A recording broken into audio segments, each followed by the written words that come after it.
going to have to do as you're told. I'm sorry, this is not your deal. It's his deal. And you're going to do it his way. You're not going to do it at all. And he has, in these last days, opened that up to us and said, do you want to be a part of Israel? Yes, I do.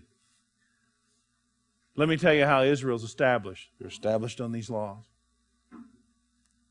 Well, we got to go back under the law? You're not listening.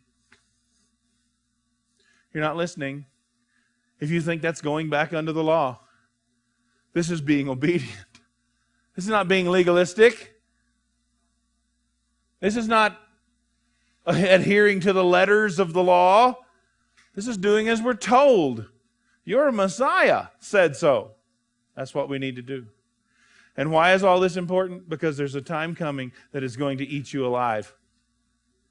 Men, some of you are going to outrun your wives. You're going to have to leave them behind. It's happening to some of you. I heard you giggling out there. Ladies, some of you are going to have to leave your husbands in the lazy boy. Because those days are coming. The days are coming when you're going to have to walk away from your own children. Wait a minute. I like the husband part. I don't know if I like that part. Yes, it's true. You're going to have to walk away. Because many may be called, but there are few that are chosen. There's coming a time when you're going to have to stand up for what you believe. It's going to be very difficult. Don't worry, you're not going to have to divorce anybody. You're not going to have to walk away, and you're not going to have to shun them. You're not going to have to hold your hand up and say, "Get thee behind me, Satan." They're going to kick you out because they've had enough. Some of you are experiencing that. They've had enough. But you're going to have to be faithful to the end. It's not enough to be called. You need to be chosen. Not enough to be called and chosen. You need to be faithful. And if you are faithful, all of what I have to tell you is going to be a wonderful time. It's going to be that mixed time that you're feeling right now at Feast of Tabernacles. Are we rehearsing a disaster? Or are we just feasting? Because, I'm feeling good. We're doing both. The answer is yes. That's exactly what we're doing. We are rehearsing a horrible time. Look around. Your whole family's not here. Look around. Some of you men, where's your wives? Some of you ladies, where's your husbands? Do you understand? It's not all party, is it? It is a disaster. Sometimes it's a personal disaster. Sometimes it hurts way down deep in your heart. Sometimes it hurts when you lay in your bed at night and you think about the people who don't care one whit about that which is of utmost importance to you. So it's not all about feasting, is it? This is the time that's set aside to separate. I don't know what he has in store for us, but I do know that eye has not seen, nor ear heard, what he has in store for us, for those that love him. And those of you that are burdened about your families, I understand. My family's not here either. And ones I love dearly are not here. One of these days, this will be the tabernacles that we've been dreading. And they won't be here either. So, it's not all about partying, is it? But remember the commandment, thou shalt rejoice. So get on with it. I hope I've piqued your interest. I hope you're looking forward to what is in store, because we're going to continue with this theme, talking about end times. Hopefully, by the time we're done, you will have in your mind a timeline that makes perfect sense. Now, can we prepare for tribulation? Is the question. You cannot do it. Hey, look at Amos 5. 18th verse. Woe unto you that desire the day of the Lord. Have you ever heard anybody say, I can't wait till Jesus comes back? The Bible says that people that talk like that lack understanding. If they got that message from Red Letter Edition, it would have said, you're an idiot.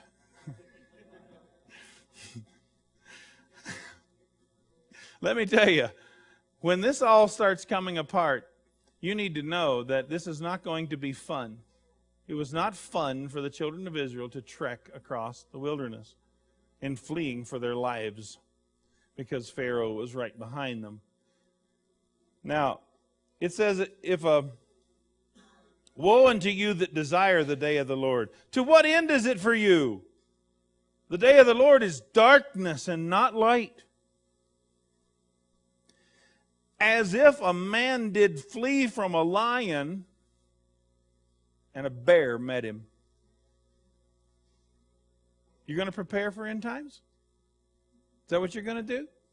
You're going to stock your garage full of toilet paper? And you're going to be fine? Let me tell you something. You do not know what's going to happen. How are you going to prepare for something and you have no idea what is going to happen? In this situation, the man fled from a lion, but a bear met him. This is describing the day of the Lord. It's as if a man did flee from a lion and a bear met him, or he went into the house and leaned his hand on the wall and a serpent bit him. If you think you're going to prepare for this, you're not going to do it. Oh, then what do we do? I know how you feel. I felt the same way.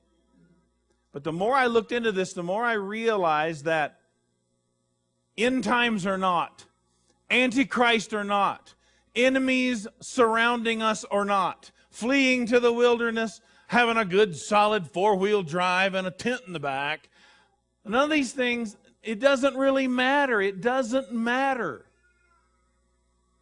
Because no matter if the end times are about to be instituted upon us in the next 5 minutes, the next 5 years, or the next 50 years, nothing changes about the way you live. If you're living in excess and you're wasting money and you are not being prudent with what you're doing, and you think you need to change because end times are here, let me tell you something. You need to change anyway.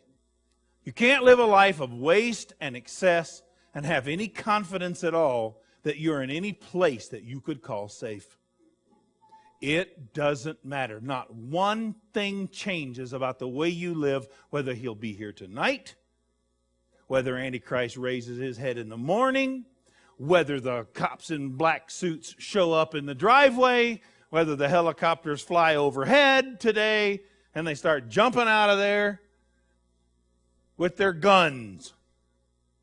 Nothing changes with you. It shouldn't. If you're not ready for that, you're not ready to go to your grandchildren's graduation either. You're not ready to deal with the problems that your daughter and her new husband are having. You're not ready to deal with the problems on your job. You're not ready to deal with financial problems or political problems or anything else. We have to stop this idea that we need to prepare for end times. You need to prepare for life. And when you're prepared for life, you're prepared for end times. Because you need to hear the voice of God in your life every day. When's the Antichrist coming? I don't know. He'll tell me. Well, can't we take a calendar and count out the days and find out exactly when the abomination of desolation is set up? You don't even know what the abomination of desolation is. And you're going to calculate this and figure this out so it doesn't take you by surprise? How do you keep from being surprised about these things? You live in the light. If you're of the light, you're not in darkness. It's going to overtake them as a thief because they're in darkness. Had the goodman of the house known what watch the thief would come, he would have watched and wouldn't have suffered his house to be broken up. But what we have to do is we have to live in a house that when they break through and steal our stuff, that they're not stealing our stuff. We don't care. It doesn't matter. It doesn't matter.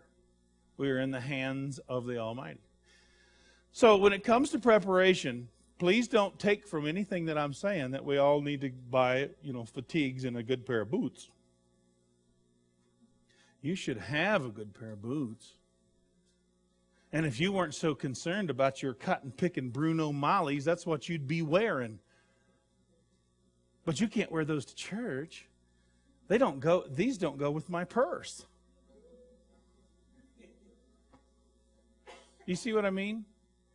Because we're living in excess, we think we need to make changes. You need to make changes because your life is not simple. Your life's not simple because you want to do what you want to do for your own reasons. Let me tell you something. If that's your philosophy in life, tribulation's going to eat you alive. It's going to eat you alive. We'll be stepping over your dead carcass on our way out. I don't like it when you talk like that. It's true, though. It's true, though. Many of us cannot do without. When we won't do without anything. Shame on you. You need to learn how to do that right now. Antichrist or no Antichrist. Now remember that the subject, our topic has been, or will be, or at least we've started as, red letter eschatology. This is that the Lord Himself gave us certain signs, certain words, certain sentences. We can gain understanding from that about the end times. And we don't necessarily need anything else to make that happen. We don't necessarily need a school in prophecy to understand that He's going to make a table for us in the presence of our enemies. We don't need to decipher these things in dates and codes and in secret sayings. It's very, very clear, and it should be clear within you that He is going to take care of us, that we will walk through that fire and not be burned. Neither shall the flame kindle upon you. Now that's going to be cool. It's going to be so cool, in fact, that it's going to change Jehovah's lifelong, if you can attach that word to him, it's going to change his lifelong reputation as the God that brought the children of Israel up out of the land of Egypt. Remember when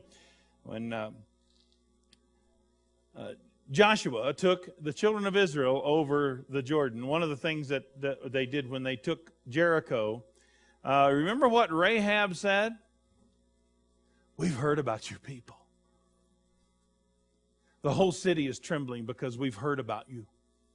What was their reputation?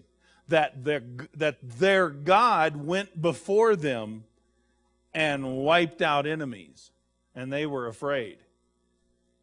The reputation of Jehovah is going to change. When it comes to end times, when it comes to these fearful things that are coming on us, remember that your example is in the Old Testament. And when it talks about the Exodus from Egypt, remember that the children of Israel said, "Wherefore have you made us come up out of Egypt to bring us into this evil place?" Now, what does evil place mean?